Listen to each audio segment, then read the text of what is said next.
মহাবিপদের মধ্যে রয়েছে বিশালগড় শহর। যে কোনো সময় ঘটতে পারে বড় ধরনের দুর্ঘটনা, আর তার জন্য দায়ী হবে বিশালগড়ের বহু পুরাতন এলএম পেট্রোল পাম্প। দুইবার প্রশাসনিক খানাদারির পর এবার আরও বড় চাঞ্চল্যকর তথ্য উঠে এসেছে এই পাম্পের বিরুদ্ধে। গতকালকেই মহকুমা প্রশাসন যানজট সৃষ্টির অভিযোগ মূলে দ্বিতীয় দফায় এই পেট্রোল পাম্পে খানা দিয়ে হুঁশিয়ারি দিয়ে যায়। তার 24 ঘন্টা অতিক্রান্ত হবার আগেই এবার উঠে এলো নতুন তথ্য। এই পেট্রোল পাম্প দীর্ঘ বহু বছর যাবৎ চলে আসছে কোনো ধরনের অগ্নি নিয়ন্ত্রণ ব্যবস্থার ছাড়পত্র ছাড়াই, অর্থাৎ এই পাম্প স্টেশনে নেই অগ্নি নিয়ন্ত্রণের কোনো ব্যবস্থা। যে কোনো সময় বড় ধরনের বিপদ ঘটে যেতে পারে, এক নিমিষে পড়ে ছারখার হয়ে যেতে পারে পুরো বাজার। এত বড় তথ্য প্রকাশের পরেও কি কেবলমাত্র হুঁশিয়ারি দিয়ে ছেড়ে দেওয়া হবে, নাকি এবার এই পেট্রোল পাম্পেও তালা ঝোলাবে প্রশাসন?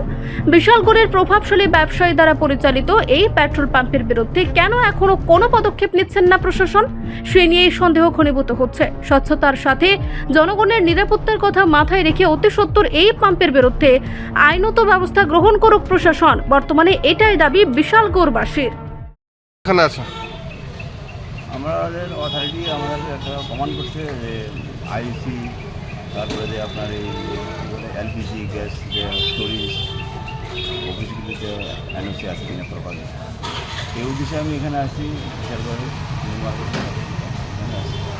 তো এখানে আর এনওসি আছে কিনা, ফায়ার এনওসি আছে কিনা, আমাদের দপ্তর থেকে নেওয়া আছে কিনা জিজ্ঞাসা করলাম। যে তার কাছে আমাদের দপ্তর থেকে কোনো এনওসি অ্যাডভাইজারিও নাই, রিকমেন্ডেশনও নেই, প্লাস কোনো এনওসি মানে ফায়ার এনওসি ছাড়াই চলছে। হ্যাঁ, ফায়ার এনওসি নাই।